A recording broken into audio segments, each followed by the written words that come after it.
Saudara-saudara, mari kita akan melanjutkan pembacaan kita. Kita akan belajar dari 2 Samuel pasal 10 ayat 1 sampai dengan 19 ya. 2 Samuel pasal 10 ayat 1 sampai dengan 19. 2 Samuel pasal 10. Sesudah itu matilah Raja Bani Amon, dan Hanun anaknya menjadi raja menggantikan dia. Lalu berkatalah Daud, aku akan menunjukkan persahabatan kepada Hanun bin Nahas, sama seperti ayahnya telah menunjukkan persahabatan kepadaku.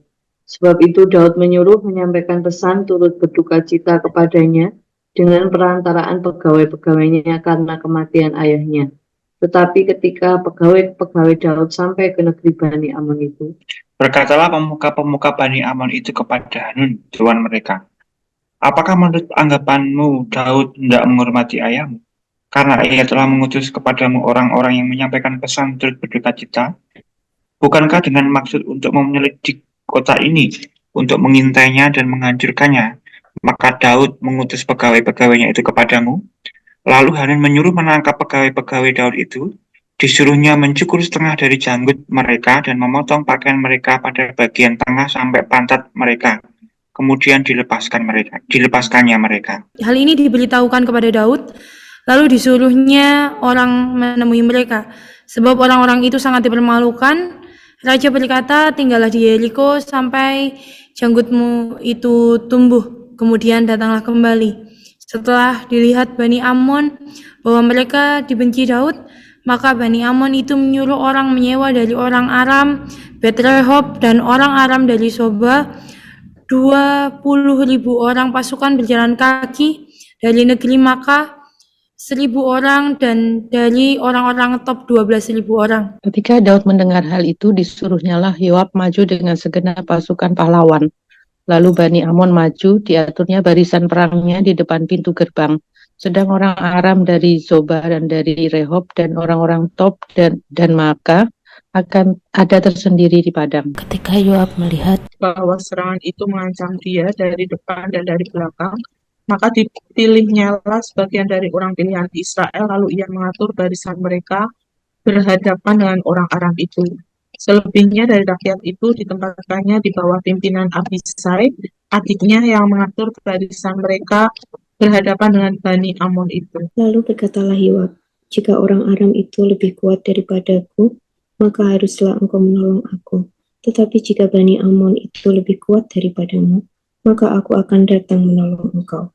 Kuatkanlah hatimu, dan marilah kita menguatkan hati untuk bangsa kita dan untuk kota-kota Allah kita.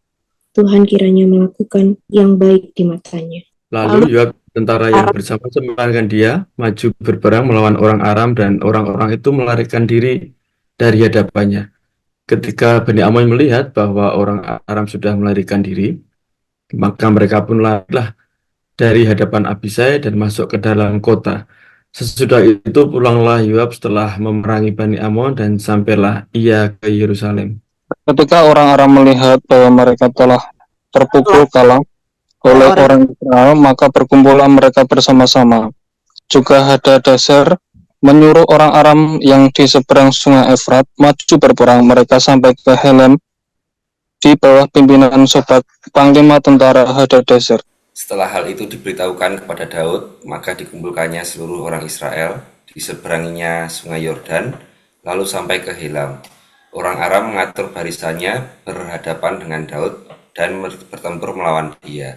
Tapi orang Aram itu lari dari hadapan orang Israel, dan Daud membunuh dari orang Aram itu 700 ekor kuda, kereta, dan 40.000 orang pasukan berkuda. Sobak, panglima tentara mereka, dilukainya sedemikian hingga ia mati di sana. Ketika dilihat semua raja yang takluk kepada Hadadezer bahwa mereka telah terpukul kalah oleh orang Israel, maka mereka mengadakan perdamaian dengan orang Israel dan takluk kepada mereka. Sudah itu takutlah orang Aram memberi pertolongan lagi kepada Bani Amon. Amin. Baik saudara-saudara, kita sudah membaca pada 2 Samuel pasal 10 ini bagaimana kita bisa melihat tentang cerita Daud ya. Dan di awal-awal kita bisa melihat bagaimana Daud itu mengucapkan belasungkawa. Maka ada 3 hal yang kita akan belajar di hari ini. Yang pertama adalah Daud berbelasungkawa di ayat 1 sampai dengan 5. Jadi Daud ini turut berbelasungkawa atas wafatnya atau meninggalnya Raja Nahas ya dari Bani Amon dengan cara mengutus pegawai-pegawainya. Nah, pada waktu itu untuk Bani Amon dilanjutkan oleh raja atau anaknya Nahas, yaitu Hanun. Ya. Hanun bin Nahas, sedangkan yang meninggal adalah Nahas. Nah, karena beberapa informasi dari bawahan Hanun yang mencurigai pegawai-pegawai Daud ini yang datang, maka Hanun ini memiliki sebuah kesalahpahaman atau kesalahpikiran terhadap pegawai-pegawai Daud yang mengirimkan ucapan belasungkawa dari Daud. Bagi mereka ini bukan tulus untuk memberikan ucapan belasungkawa, tetapi semacam strategi intelijen begitu untuk menyelidiki, untuk meneliti peta kekuatan dari Bani Amon dalam hal ini yang dipimpin oleh Hanun. Dan akhirnya Hanun menangkap pegawai-pegawai itu ya, karena salah paham tadi, menangkap pegawai-pegawai. Kalau kita bisa melihat di ayat-ayat dari ayat 1 sampai dengan 5 itu ya, khususnya di ayat 4, lalu Han menyuruh menangkap pegawai Daud itu, disuruhnya mencukur setengah dari janggut mereka dan memotong pakaian mereka pada bagian tengah sampai pantat mereka dan dilepasnya mereka. Jadi sebelum dilepas memang ditangkap dulu, lalu dicukur jenggotnya, dan dicukur jenggot atau janggut separuh saja, sehingga ya separuh licin, separuh janggutan gitu, atau jenggotan. Ini sebuah penghinaan yang luar biasa. Kemudian pakaiannya juga dipotong, sehingga hal ini yang merupakan respon negatif atas ucapan belasungkawa, tetapi malah responnya tidak baik atau negatif. Dan setelah itu pegawai-pegawai Daud baru dilepas ya. Kemudian di ayat 5 itu, hal ini diberitahukan kepada Daud, lalu disuruhnya orang menemui mereka. Sebab orang-orang ini sangat dipermalukan. Raja berkata, atau Daud berkata, tinggallah di Yeriko sampai janggutmu itu tumbuh, kemudian datanglah kembali. Nah, saudara, ternyata apa yang dilakukan oleh Daud tidak mendapatkan respon yang positif, tidak mendapatkan apresiasi, justru sebaliknya mendapatkan sebuah tindakan penghakiman dan juga hal-hal yang memalukan begitu. Inilah di poin pertama, Daud berbelasungkawa. Lalu di poin kedua, ayat 6 sampai 14 itu Daud berespon ya. Memang sebenarnya respon Daud kan kalau kita lihat mulai ayat 4 itu ya, jadi hanya menyuruh pegawai-pegawainya untuk diam saja, setelah nanti janggutnya tumbuh baru kembali, maksudnya baru datang ya. Tetapi ternyata kalau kita melihat di ayat 6 itu, setelah dilihat Bani Amon bahwa mereka dibenci Daud, maka Bani Amon itu menyuruh orang menyewa. Jadi ini Bani Amon menyewa tentara bayaran. Dan tentu dari beberapa tempat ya di ayat 6 ini, menyewa dari Aram Bet Rehob, kemudian orang Aram dari Suba. Jumlahnya juga tidak main-main, ada 20.000 orang pasukan. Lalu dari Raja Negeri Maaka 1.000 orang, dan orang-orang top 12.000 orang. Jadi banyak sekali yang diminta untuk membantu ataupun tentara bayaran ini. Dan setelah melihat itu baru Daud memang merespon ini, karena ya berarti mereka ngajak perang. Kemudian Daud memerintahkan kepada panglimanya, yaitu Yoab, ya, menyuruh Yoab untuk memimpin pasukan perang. Lalu Yoab juga melakukan hal itu. Ya, kalau kita melihat dalam proses ataupun peristiwa perangan ini, saudara, memang Yoab dan pasukannya terkepung dari berbagai sisi, sehingga dia membagi menjadi dua, yang satu dipimpin oleh adiknya, Abisai, begitu. Dan dia dalam kondisi yang seperti ini, kita bisa melihat bagaimana Yoab ini saling mendukung. Artinya dia memberikan pesan untuk saling mendukung, saling melindungi dengan Abisai, ya. Dikatakan mulai di ayat 11, ya. Jika orang Aram itu lebih kuat daripadaku, maka haruslah engkau menolong aku, tetapi jika Bani Amon itu lebih kuat daripadamu, maka aku akan datang menolong engkau. Lalu ayat 12, kita bisa melihat ini ayat-ayat yang untuk mengencourage, ya, bersama, yaitu kuatkanlah hatimu dan marilah kita menguatkan hati untuk bangsa kita dan untuk kota-kota Allah kita. Tuhan kiranya melakukan apa yang baik di matanya. Jadi ini sebuah perjuangan pengabdian bagi bangsa dan negaranya. Jadi melakukan yang terbaik dengan saling menguatkan, ya, antara Yoab dengan Abisai. Dan memang Tuhan menolong mereka, di mana Yoab dan pasukannya mengalami kemenangan.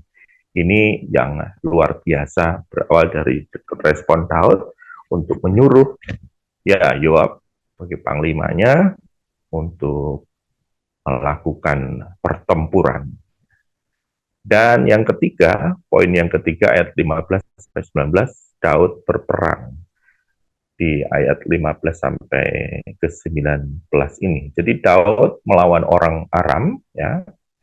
Mulai di ayat 15 itu, ketika orang Aram melihat bahwa mereka telah terpukul kalah oleh orang Israel, maka berkumpullah mereka bersama-sama dan ada Hadadesar dan lain sebagainya, ya. Dan Daud turun secara langsung ke TKP, ya, artinya tempat perangan itu. Bahkan Daud mengalahkan banyak hal, dari kuda dan kereta itu tadi, kemudian juga pasukan berbeda. Daud bisa mengalahkan itu semua tentu karena pertolongan Tuhan. Nah, karena banyak yang dikalahkan, maka pihak yang kalah ini mulai takut dan juga takluk, ya, di bawah kekuasaan Raja Daud, dan mereka mengadakan perdamaian. Jadi orang Aram menjadi takluk pada Israel, bahkan juga takut kepada Israel, dan diakhiri dengan sebuah perdamaian. Ya, tentu dimanapun berada, kondisi peperangan akan lebih buruk daripada kondisi perdamaian dan ketenangan, ya. Itu yang dicari oleh manusia, bagaimana manusia itu hidup dalam damai, sejahtera, tenang, rukun, dan lain sebagainya. Maka di sini memang ada perdamaian. Nah, saudara-saudara, apa yang menjadi amanat teks pada pagi hari ini? Memang di awal kita bisa melihat Tuhan itu sebenarnya memerintahkan agar berespon dan bersikap baik pada orang yang sudah berbaik hati. Kita melihat bahwasannya tindakan Daud itu menunjukkan kebaikan hatinya karena ingin melanjutkan persahabatan yang dulu dibikin ataupun juga dibangun dengan Nahas. Ketika Nahas meninggal, maka sebenarnya Daud ingin juga melanjutkan persahabatan itu dengan anaknya Nahas, yaitu Hanun, tetapi ternyata disalahartikan. Jadi, saudara-saudara, menjadi pertanyaan reflektif atau amanat khotbahnya atau aplikasinya untuk kita semuanya. Apakah Anda sudah bersikap baik kepada orang lain? Seperti Daud ini bersikap baik pada orang lain. Nah, tentu sikap baik ini tidak selalu mendapat respon yang positif, termasuk Daud. Nah, mungkin dalam kehidupan saudara dan saya pernah mengalami respon yang negatif terhadap apa yang sudah kita lakukan. Sikap kita, perbuatan baik kita ternyata diresponi negatif. Bagaimana respon Anda, respon saudara dan saya jika kebaikan kita, Anda dan saya itu disalahpahami? Nah, tentu kita akan akan tetap belajar dan berusaha untuk bersikap baik kepada siapa saja, ya, sehingga kita akan mendapatkan sebuah hubungan yang baik, hubungan yang positif, ya. Tentu kita tidak harus berperang seperti Daud gitu ya, secara fisik itu, karena konteksnya berbeda. Tapi yang jelas, kebaikan demi kebaikan harus kita kerjakan dan kita bagikan kepada siapapun itu yang Tuhan mau. Apapun respon orang lain, marilah kita tetap berbuat baik, karena Tuhan sungguh baik bagi kita semuanya. Tuhan memberkati dan menolong kita selalu dalam kehidupan ini. Amin. Kita tetap mengasihi, merespon dengan kasih Kristus, pengorbanan dan kasih Yesus itu yang menjadi teladan buat kita sesuai dengan firman-Nya, sebab untuk itulah kamu dipanggil, karena Kristus telah menderita untuk kamu dan telah meninggalkan teladan bagimu supaya kamu mengikuti jejaknya. Mari kita pagi hari ini kita boleh merasakan kasih Kristus yang sudah berkorban, sekalipun dia tidak berdosa, tapi dia menderita karena dia mengasihi kita dan ingin supaya kita hidup di dalam kasih-Nya. Karya terbesar dalam hidupku.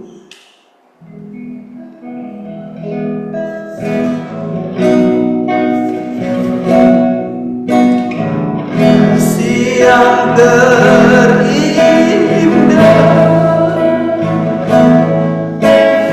hati yang mulia,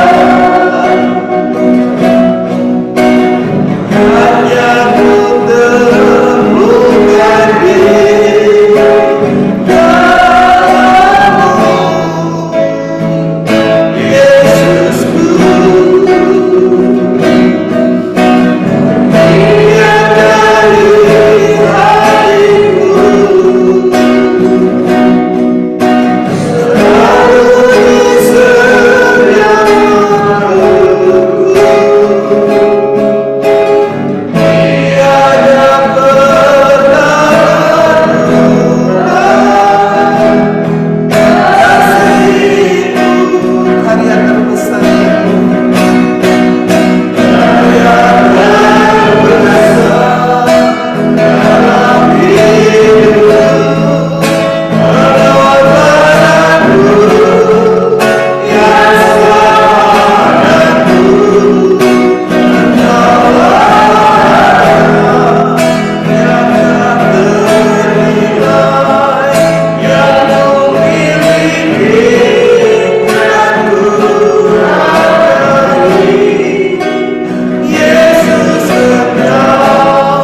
sehingga saat ini kita boleh selamat, kita boleh menikmati segala anugerah Tuhan.